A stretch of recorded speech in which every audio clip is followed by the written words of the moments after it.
Officers Eric Joering and Anthony Morelli were fatally shot answering a 911 hang-up call in Ohio on Saturday.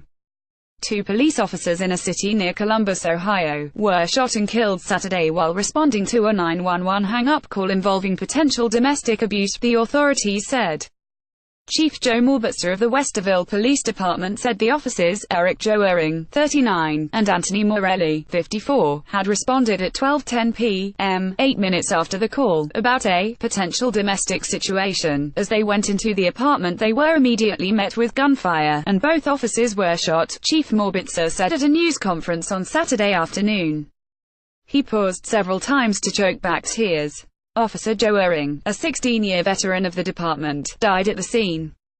Officer Morelli, a 29-year veteran, was transported to the Ohio State University Wexner Medical Center in Columbus in critical condition and later died. Officer Joering had a wife and 4 daughters, and Officer Morelli had a wife and 2 children. These were 2 of the best we had, the chief said. This was their calling, and they did it right. He called the officers true American heroes. Quentin Lamar Smith, 30, was named a suspect in the shootings. He was wounded when the officers returned fire and was taken to a hospital, Krista Dickey, a spokeswoman for the city of Westerville, said in a phone interview. His condition was unknown, she said. The shooting occurred in a condominium community with about 500 residents on Crosswind Drive, according to those who in the area. It's very sad. All you can do is pray at this point, a resident, Charlene Garabrandt, 75, said in a phone interview. The shooting occurred behind her garage. Ms. Garabrandt and her husband, Carl Garabrandt, a retired fire chief for nearby Minerva Park, did not hear any gunfire, she said. They did not realize anything had happened until they saw police cars parked nearby and turned on the police scanner to learn more. Around here it's always been pretty quiet, she said. I mean, the police have been here several times for mild disturbances, but not really close to where this happened. Investigators at the scene of a shooting in which 2 police officers were killed in Westerville, Ohio, on Saturday. Tom Dodgeth Columbus Dispatch, via Associated Press. Chief Morbitzer said there had been an outpouring of support from around the country. They knew how to do policing the right way, both of them, he said. Both gave their S for the protection of others, and that's what they breathed. Outside the brick facade of the officers' station on Saturday night, blue candles formed a ring around a makeshift memorial. Of mourners added to a growing pile of flowers.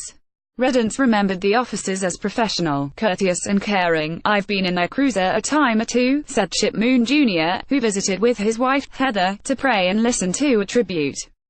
I knew both of them for numerous years, and they were definitely heroes. President Trump tweeted his condolences, and Gov. John Kasich of Ohio said on Twitter that he was saddened to learn of the deaths of 2 of my hometown police officers. James P. O'Neill, the commissioner of the New York Police Department, said on Twitter that it sounded as if the officers were ambushed. Everyone should be as upset about this as America's law enforcement officers are. No cop, anywhere, signed up to be murdered, he wrote. With the deaths of the 2 Westerville officers on Saturday, at least 5 police officers were shot and killed in the line of duty this week.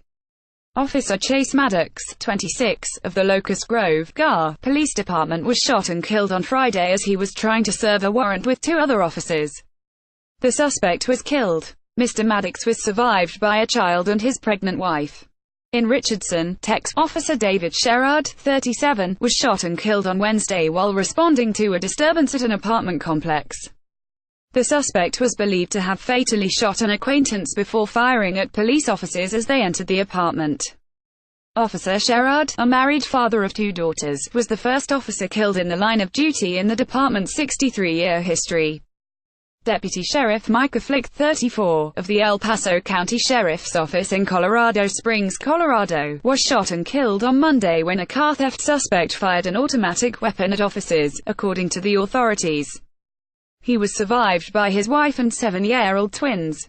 Lucia Wallinkus contributed reporting from Westerville, Ohio, and Christina Caron from New York.